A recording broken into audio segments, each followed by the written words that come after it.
You quit your job. Does that mean you're going to leave me? No, that's not true. Becoming independent is like changing careers. It doesn't mean I won't have any money. You think going independent will work? I doubt it. Maybe you should go independent from me too. Huh? Are you talking about divorce? I won't support someone who's not working. My name is Lisa. I'm 40 years old. I've been working while raising my child. I didn't work after my daughter was born, but I was lucky to get my old job back when she started elementary school. I mainly work from home now. My daughter is in 6th grade, and I think it's time for me to try something new at work. My husband is also 40. When we married, he was a salesman with good prospects. He was confident in his job, but he switched jobs 3 years ago, hoping for a better salary.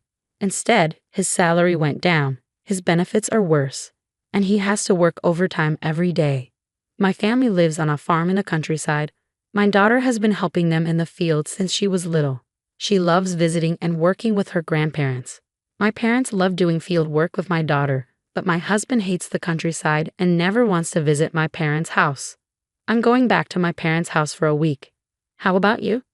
I have work to do, so I'll stay here. I'm finishing up a project.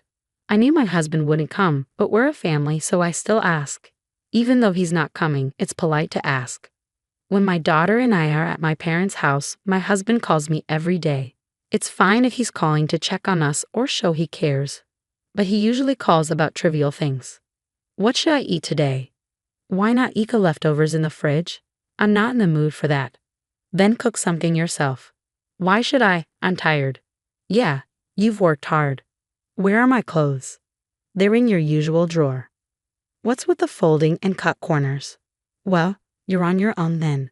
My husband has been like this the whole time we've been at my parents' house, so I mostly ignore his calls and messages. He also doesn't like it when we go to my parents' house.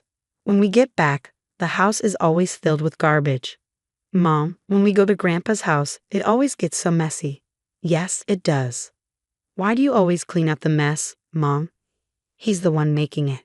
Shouldn't he clean up after himself? Of course. My daughter is also frustrated with my husband's attitude. Even though we're enjoying Grandpa's house, I hate coming home to a dirty house. My daughter feels the same way. Hey, can we leave early from Grandpa's house? Grandpa and Grandma must be tired from working in the fields. I wish I could help out.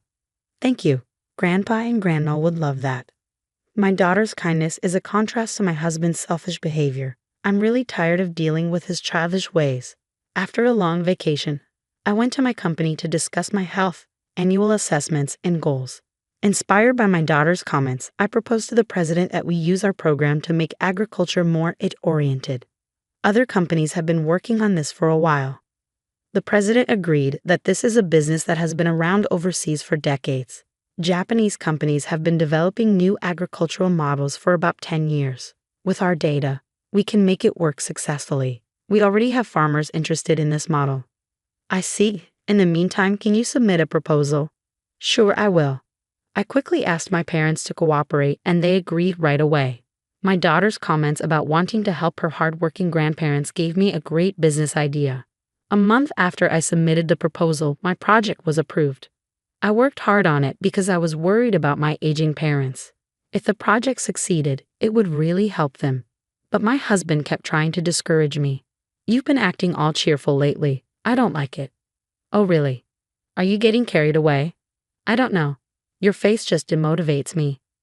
Well, if that's the case, you don't have to look at me. I know my husband just wants to make me feel bad.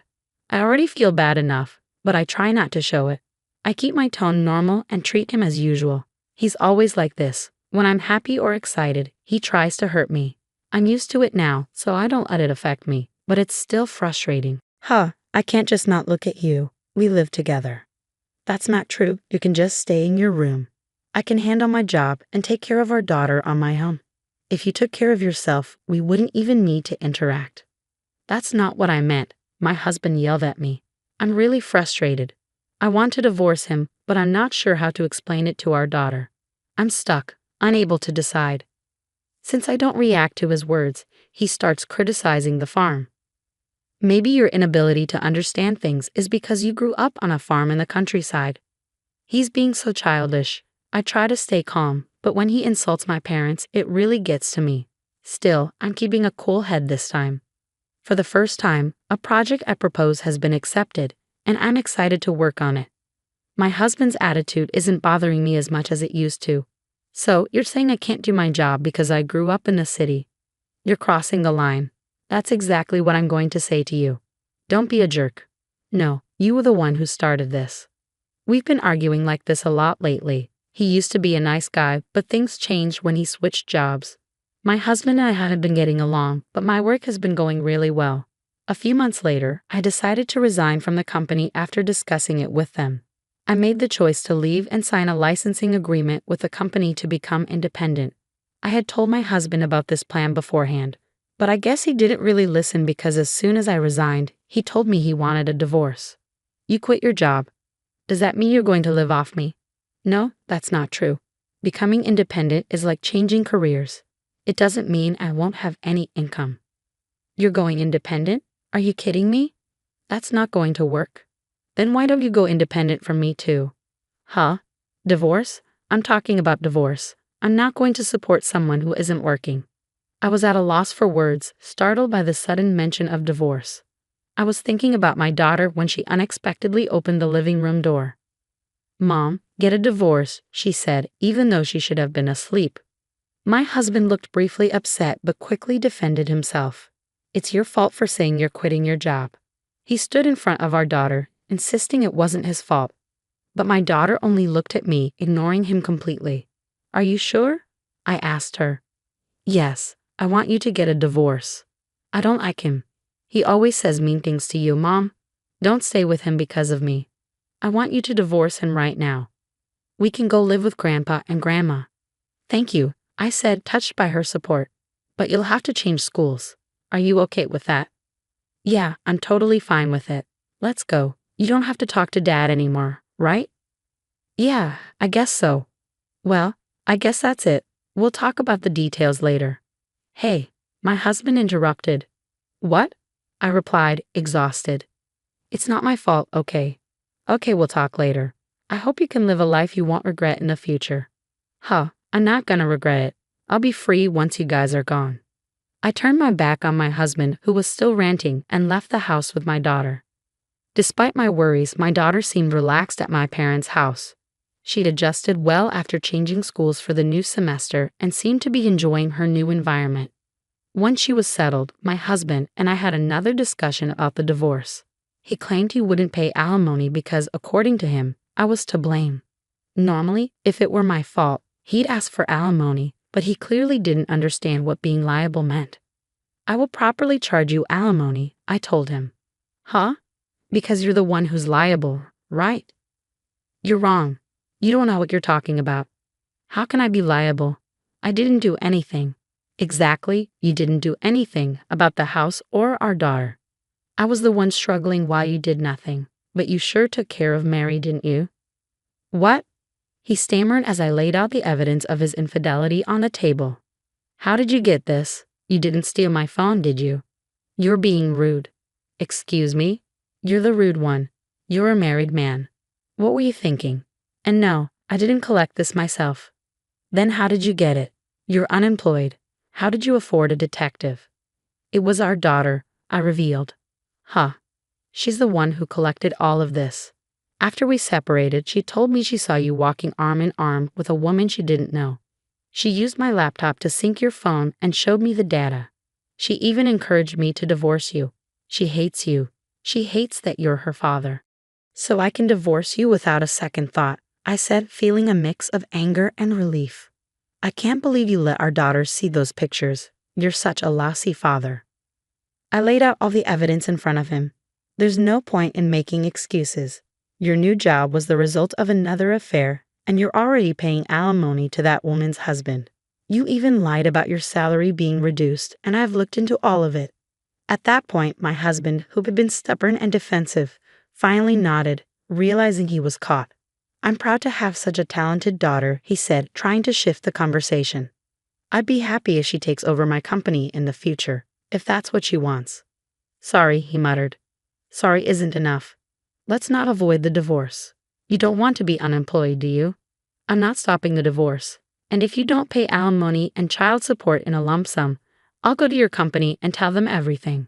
If you do that, I won't be able to keep my job, he pleaded. Maybe you should start looking for a new one then, I said, standing firm. You're going to regret this for the rest of your life, he threatened. But I knew I wouldn't. My husband tried to ask me for help, but I just smiled and brushed him off. After that, he was reluctant to sign the divorce papers, so I hired a lawyer and let him handle everything. Less than 2 weeks later, we were divorced. My husband didn't want to spend any more money since he was already dealing with 2 alimony cases and paying child support.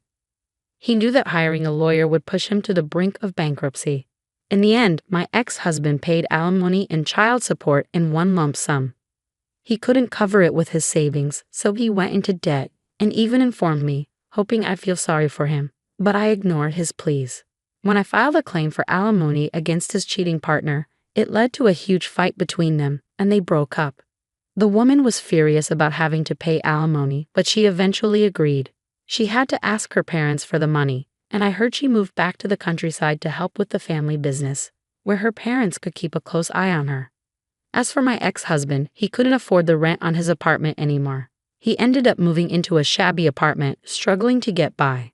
My business has really taken off, and I'm enjoying every day.